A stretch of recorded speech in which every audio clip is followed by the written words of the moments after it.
ओम नमो भगवते वासुदेवाय। हर हर महादेव। जय भोलेनाथ। स्वागत है आप सभी का हमारे चैनल पर।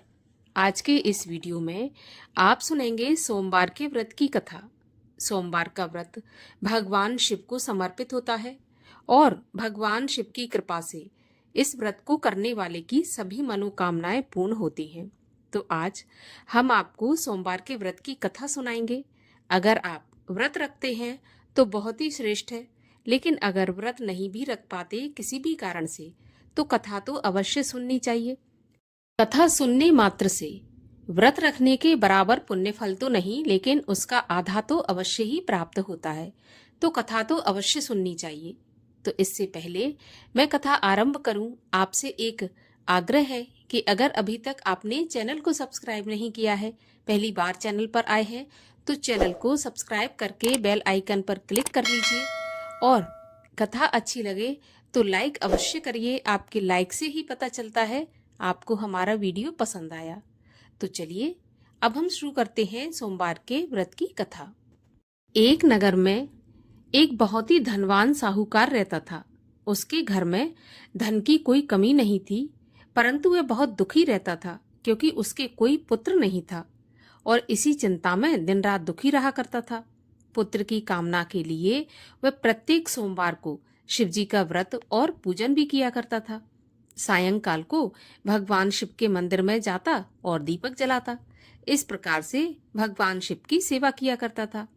उसके इस भक्ति भाव को देखकर एक बार माता पार्वती ने भगवान शिव से कहा कि महाराज, ये साहूकार आपका बहुत ही अनन्य भक्त है, सदैव आपका व्रत और पूजन बड़ी श्रद्धा से करता है। आपको इसकी मनोकामना अवश्य पूरी करनी चाहिए। तब भगवान शिव बोले कि हे पार्वती, ये संसार तो कर्म क्षेत्र है। किसान खेत में जैसा बीज बोता है वैसे ही फसल काटता है, उसी तरह मनुष्य इस संसार में जैसा कर्म करते हैं वैसा ही फल भोगते हैं। तो माता पार्वती ने अत्यंत आग्रह करते हुए कहा कि प्रभु, जब ये आपका अनन्य भक्त है और अगर इसको किसी प्रकार का दुख है तो उसे आपको अवश्य दूर करना चाहिए। आप तो सदैव अपने भक्तों पर दयालु रहते हैं और उनके दुखों को दूर करते हैं। यदि आप ऐसा नहीं करेंगे तो मनुष्य आपका पूजन और व्रत क्यों करेंगे। माता पार्वती के बार बार आग्रह करने पर भगवान शिव कहने लगे कि हे पार्वती, इसके कोई पुत्र नहीं है, इसी चिंता में यह अति दुखी रहता है। इसके भाग्य में पुत्र ना होने पर भी मैं इसको पुत्र प्राप्ति का वरदान देता हूँ, परंतु वह पुत्र केवल 12 वर्ष तक ही जीवित रहेगा। इसके पश्चात वह मृत्यु को प्राप्त हो जाएगा। इससे अधिक मैं इसके लिए कुछ नहीं कर सकता। माता पार्वती और भगवान शिव का ये वार्तालाप वह साहूकार सुन रहा था। इससे उसको ना तो प्रसन्नता हुई और ना ही दुख हुआ और वह पहले की तरह शिवजी का व्रत और पूजन करता रहा। कुछ समय के पश्चात साहूकार की स्त्री गर्भवती हुई और 10वें महीने उसके गर्भ से अति सुंदर पुत्र उत्पन्न हुआ। साहूकार के घर में बहुत खुशियां मनाई गई, परंतु साहूकार तो ये जानता था कि उसकी आयु केवल 12 वर्ष की है, इसलिए उसने ना तो अधिक प्रसन्नता प्रकट की और ना ही किसी को यह भेद बताया। जब वह बालक 11 वर्ष का हो गया तो बालक की माता ने उसके पिता से उसका विवाह करने के लिए कहा। तब साहूकार ने कहा कि अभी मैं इसका विवाह नहीं करूंगा, मैं अपने पुत्र को काशी पढ़ने के लिए भेजूंगा।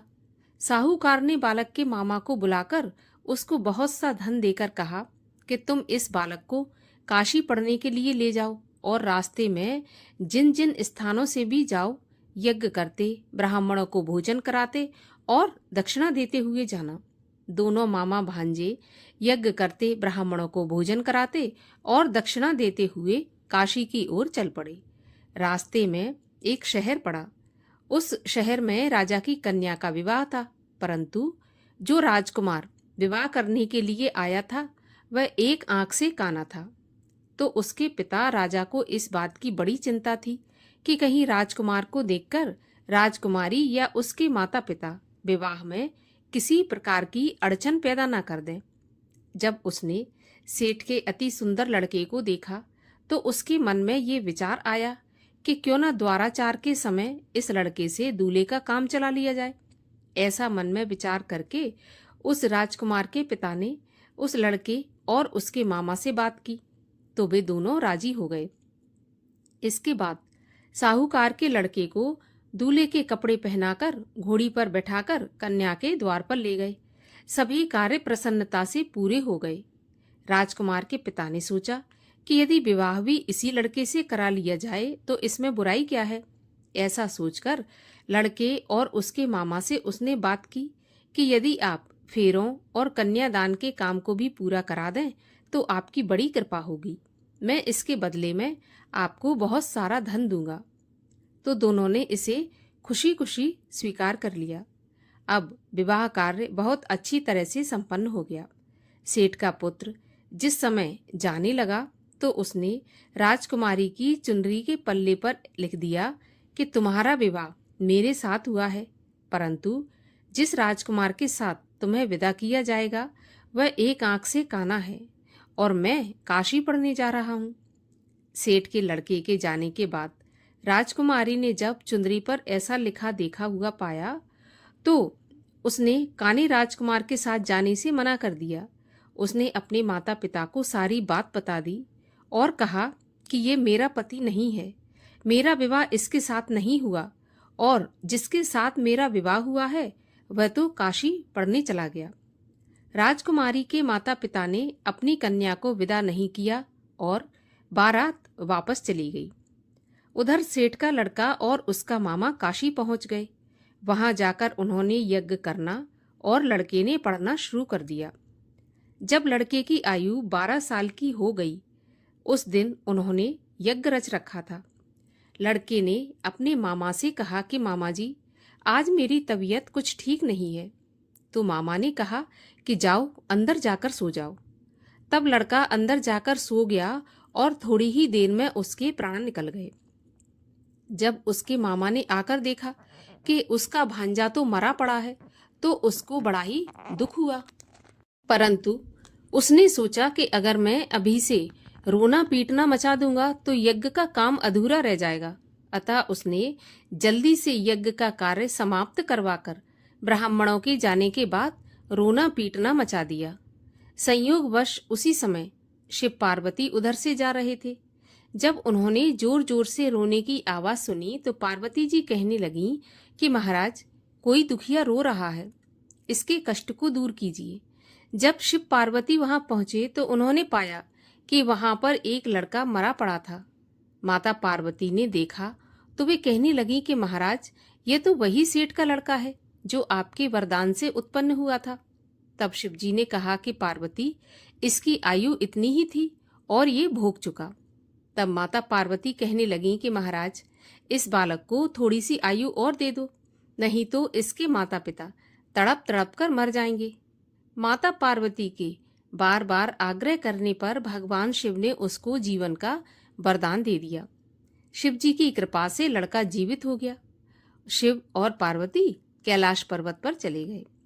शिक्षा पूरी होने पर वह लड़का और उसका मामा उसी प्रकार यज्ञ करते, ब्राह्मणों को भोजन कराते और दक्षिणा देते हुए अपने घर की ओर चल पड़े। रास्ते में उसी शहर में आए जहां उस लड़के का वहां की राजकुमारी के साथ विवाह हुआ था। वहां पर जाकर उन्होंने यज्ञ आरंभ कर दिया।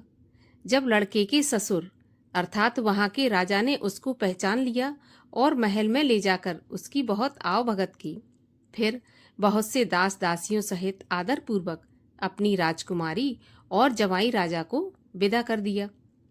जब वे अपने शहर के निकट आए तो मामा ने कहा कि मैं पहले तुम्हारे घर जाकर तुम्हारे माता पिता को खबर करके आता हूँ। जब उस लड़के का मामा घर पहुंचा तो वो क्या देखता है कि लड़के के माता पिता तो घर की छत पर बैठे थे और उन्होंने ये प्रण करके रखा था कि यदि हमारा पुत्र कुशलता के साथ लौट आया तो हम राजी खुशी नीचे आ जाएंगे, नहीं तो छत से गिरकर अपने प्राण दे देंगे। तब उस लड़के के मामा ने आकर जब यह समाचार सुना दिया कि आपका पुत्र आ गया तो उनको विश्वास नहीं हुआ।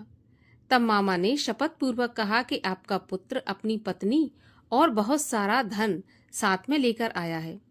तो फिर सेठ प्रसन्नता से भर उठा। सेठ सेठानी आनंद पूर्वक नीचे आए। बाहर आकर उन्होंने अपने पुत्र और उसकी पत्नी का भरपूर स्वागत किया और सभी लोग प्रसन्नता के साथ रहने लगे। जो भी कोई सोमवार के इस व्रत को धारण करता है अथवा इस कथा को पढ़ता या सुनता है, उसके सारे दुख दूर होकर उसकी समस्त मनोकामनाएं पूर्ण होती हैं और इस लोक में नाना प्रकार के सुख भोग कर अंत में सदाशिव के लोक को प्राप्त होता है। बोलिए भगवान शिव शंकर महादेव की जय। भगवान शिव की आरती। ओम जय शिव ओमकारा स्वामी हर शिव ओमकारा ब्रह्मा विष्णु सदा शिव अर्धांगी धारा। ओम जय शिव ओमकारा एकानन चतुरानन पंचानन राजे हंसासन गरुणासन वृषवाहन साजे। ओम जय शिव ओमकारा दो भुज चार चतुर्भुज 10 भुज ते सोहे तीनों रूप निरखता त्रिभुवन जन मोहे। ओम जय शिव ओमकारा अक्षमाला वनमाला मुंडमाला धारी चंदन मृग मद सोहे भोले शुभकारी।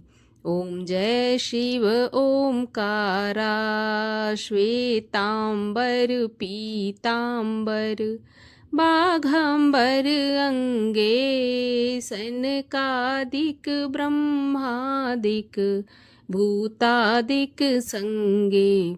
ओम जय शिव ओमकारा कर के मध्य कमंडल चक्र त्रिशूल धरता सुख करता दुख हरता जग पालन करता।